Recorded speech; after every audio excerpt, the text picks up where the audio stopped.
Post-traumatic stress, substance abuse, mental illness. They are sometimes the root of why veterans find themselves on the wrong side of the law after military service.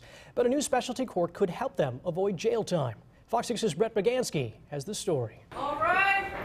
It was no ordinary item on the docket in court Wednesday. The experiences they gained from the military are overwhelmingly positive. As Milwaukee County District Attorney John Chisholm talked about what kind of influence military service can have on a person. When they leave the military, can often take unexpected negative turns. He said you have to recognize the trauma some veterans face when they come back from war and adjust to life back home. It's the right thing to do, it's the safe thing to do, and it's the most effective thing to do. Veterans who are charged with a non-violent crime could avoid a conviction if they successfully complete the program that includes counseling with mentors from the county and the Department of Veterans Affairs. Coming home is when my addiction really started to take off. For Nathan Handel and Joshua Dieter, they found themselves on the wrong side of the law after developing addictions to pain medications. But this to me was the best thing that could have happened to me in my life. Two former military personnel say a similar program saved their life. I want to give back and help others that are suffering from addiction. And some are on a quest to help others